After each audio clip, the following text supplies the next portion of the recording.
BBA, BCA, BCom computer కోర్సులో 100% placement లభించే ఏకైక డిగ్రీ కాలేజ్ కూకట్పల్లిలోని I3 డిగ్రీ కాలేజ్ 8367215215. నమస్కారం, సుమన్ టీవీకి స్వాగతం. నేను మానస. శ్రీ వీరబ్రహ్మేంద్ర స్వామివారి ఉపాసకులు, కాలజ్ఞాన ప్రవచనకర్త, ప్రాచీన ప్రశ్నాశాస్త్ర సంఖ్యాశాస్త్ర నిపుణులు బ్రహ్మశ్రీ కృష్ణమాచార్య గురువు గారు సిద్ధంగా ఉన్నారు. వారితో మాట్లాడతాం. గురుగారు నమస్కారం అండి. జై వీరబ్రహ్మజీ. నమస్కారం తల్లి. గురుగారు, మరి సోమవారం పుట్టిన వాళ్ళ మనస్తత్వం ఏ విధంగా ఉంటుంది? వాళ్ళు ఎలాంటి జీవితాన్ని గడపగలుగుతారు? అసలు టోటల్ గా సోమవారం పుట్టిన వాళ్ళ పరిస్థితి ఎలా ఉంటుందంటారు?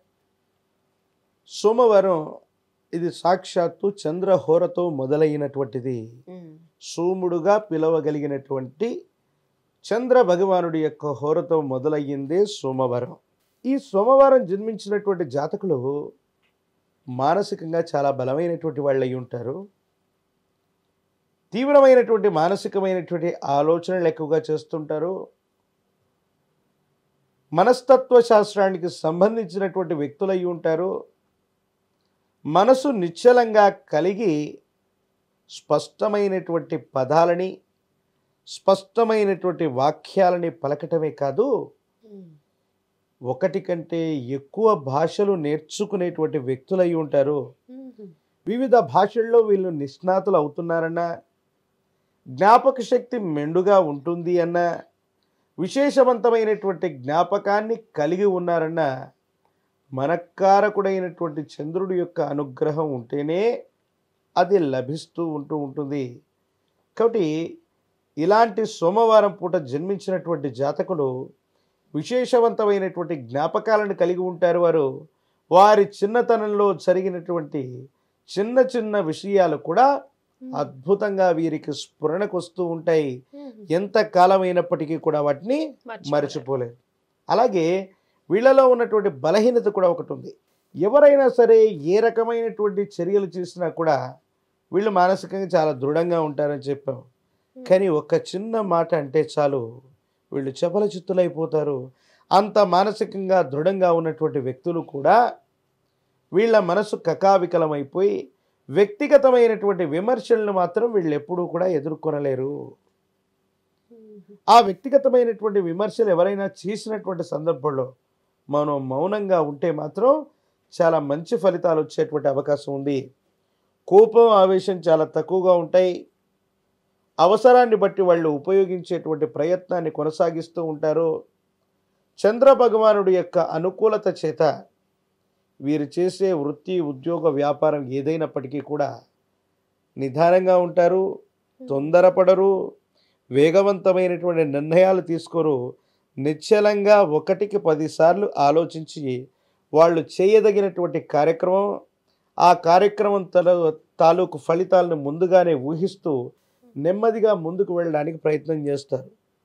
ఇలాంటి జాతకులు ఏ ఇంట్లో అయితే ఉంటారు, ఆ కుటుంబ సభ్యులు సంతోషంగా ఉంటారు.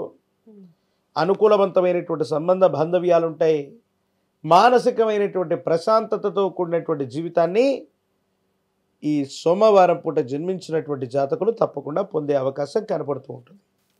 గురుగారు, మరి సోమవారం పుట్టిన వాళ్ళ మనస్తత్వం ఎలా ఉంటుందో తెలియజేశారు. ఆ మనస్తత్వాన్ని బట్టి అంటే వాళ్ళు ఏ రంగాల్లో చక్కగా రాణించగలుగుతారు, ఏ రంగాలు సెలెక్ట్ చేసుకుంటే వాళ్ళ భవిష్యత్తు బాగుంటుందంటారు? వీరిని ప్రశ్నాశాస్త్రం అనుసరించి కూడా గవ్వ ప్రశ్న ద్వారా క్రోడీకరించి వీరి యొక్క వృత్తి, ఉద్యోగం, భవిష్యత్తు గురించి మనం తెలుసుకుందాం. శివాయ బ్రహ్మణే నమ, వీరబ్రహ్మేంద్ర స్వామినే నమో నమ. వచ్చినటువంటి ఫలితాన్ని అనుసరించి వీళ్లకు వృత్తి, ఉద్యోగం బాగానే ఉంటుంది. కానీ ద్రవరూపమైనటువంటి పదార్థాలు, పాలవచ్చు, నీరవచ్చు, కొన్ని రసాయన వస్తువులవచ్చు, శీతల పానీయాలవచ్చు, తేనీరవచ్చు, ద్రవరూపమైనటువంటి పదార్థాలు, ద్రవరూప ఆహార పదార్థాలు, పళ్ళ రసాలకు సంబంధించినటువంటి వ్యాపారాలు, అలాగే విశేషించి తిండి పదార్థాలకు సంబంధించినటువంటి వ్యాపారాలు, ఇవన్నీ కూడా సోమవారం జన్మించినటువంటి జాతకులకి అత్యంత అనుకూలవంతంగా ఉండబోతాయి. వారి జీవితంలో త్వరితగతిన పైకి రావడానికి అవకాశం ఉంటుంది. అలాగే వృత్తి, ఉద్యోగం కూడా బాగుంటుంది. ముత్యములు, వెండి, ఇలాంటి జ్యువెలరీకి సంబంధించినటువంటి వ్యాపారాల్లో వీళ్ళు చాలా అద్భుతంగా రాణిస్తారు. ప్రత్యేకించి సినిమా రంగానికి సంబంధించినటువంటి వ్యక్తులు, మీడియా రంగానికి సంబంధించినటువంటి వ్యక్తులు, చలనచిత్రకు సంబంధించినటువంటివి, చంద్రుణ్ణి మనం విశేషించి ఒక ఛాయగా మనం చెప్తూ ఉంటాం. చంద్రుడు స్వయం ప్రకాశకం కాదు, సూర్యుడి నుంచి వచ్చే కిరణాలు చంద్రుడి మీద పడితే ప్రకాశిస్తాడంటాడు. కానీ తాంత్రికమైనటువంటి విధానాలు, జ్యోతిష్యం ఏం చెప్తుందంటే సినిమా రంగం, మీడియా రంగానికి సంబంధించిన చాలామంది వ్యక్తులు ఈ చంద్రకారకులు లేదా సోమవారం పూట జన్మించినటువంటి వ్యక్తులే అధికంగా ఉంటారు.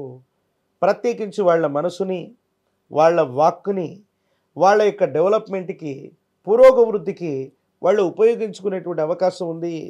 కుటుంబానికి సంబంధించినటువంటి పెద్దలు అవ్వచ్చు, గురుతుల్యులైనటువంటి వ్యక్తులు అవ్వచ్చు, ఇతరత్ర వీళ్ళ యొక్క విశేషవంతమైనటువంటి అనుకూలత చేత వీళ్ళ యొక్క జీవన గమనంలో ఒకానొక సందర్భంలో ఒక గొప్ప మలుపు తిరిగి వీళ్ళ జీవితం చాలా ఉత్కృష్టవంతంగా ముందుకెళ్ళేటువంటి అవకాశం తప్పకుండా ఉండేటువంటి పరిస్థితులు గోచరిస్తూ ఉంటాయి. కాబట్టి ఈ సోమవారం పూట జన్మించినటువంటి జాతకులు ఉద్యోగ సంబంధమైనటువంటి విషయాలు, వాటిలో కార్పొరేట్ ఉద్యోగాలు, మెదడుని మనసుని ఎక్కువగా ఉపయోగిస్తూ చేసేటువంటి వృత్తి ఉద్యోగాలు, భావోద్వేగాలు నియంత్రించుకునేటువంటి ఉద్యోగాలు, మీడియా రంగానికి సంబంధించినవి, సినిమా రంగానికి సంబంధించినటువంటి వృత్తి ఉద్యోగం వీళ్ళకి చాలా గొప్పగా ఉంటుంది. పాలు, నీరు, పళ్ళ రసాలు, ఇతరత్ర ద్రవ రూపమైనటువంటి ఆహార సంబంధమైనటువంటి విషయాలకు సంబంధించిన వృత్తి ఉద్యోగం వీళ్ళకి అత్యద్భుతంగా ఉంటుంది అనటంలో ఎటువంటి సందేహం కూడా ఉండదు. ఇంకా సోమవారం పుట్టిన వాళ్ళు ఏ దైవాన్ని ఎక్కువగా ఆరాధించాలంటారు? అమ్మవారి స్వరూపాల్లో మహాలక్ష్మి అమ్మవారిని పూజించిన, ఎందుకంటే చంద్ర సహోదరిగా పిలువబడ్డది మహాలక్ష్మి. ఈ చంద్ర సహోదరిగా పిలువబడ్డటువంటి అమ్మవారిని ఎంత విశేషంగా పూజిస్తే మహాలక్ష్మి అమ్మవారి యొక్క అనుగ్రహం అంతగా కలుగుతుంది. ఈ సోమవారం పూట జన్మించినటువంటి జాతకుల యొక్క జీవన గమనంలో చాలా విశేషవంతమైన ఫలితాలు పొందుతారు. అలాగే తామర పుష్పాల మాలను ధరించిన, తామర పుష్పాలలో ఉన్నటువంటి గింజలని మెడలో కట్టుకున్న ఆ అమ్మవారి యొక్క అనుగ్రహం లభిస్తుంది. లక్ష్మీ అనుగ్రహం వల్ల ఈ సోమవారం పూట జన్మించినటువంటి జాతకులు విశేషంగా గొప్పవారు అవటానికి, కష్టాలు తీరిపోయి అదృష్టకరమైనటువంటి స్థితిగతులు రావడానికి సంభావ్యత తప్పకుండా ఉంటుంది. ధన్యవాదాలు గురుగారు. జై వీరబ్రహ్మ, జై గోవిందమ్మ. చూసారు కదండి, సోమవారం పుట్టిన వాళ్ళ మనస్తత్వం ఎలా ఉంటుంది, వాళ్ళు ఏ రంగాల్లో రాణిస్తారు, అలాగే ఏ దైవాన్ని ప్రార్థించాలి, ఇలా సోమవారం పుట్టిన వాళ్ళ పూర్తి వివరాలు మనం తెలుసుకున్నాము. చూస్తూనే ఉండండి సుమన్ టీవీ. నమస్తే.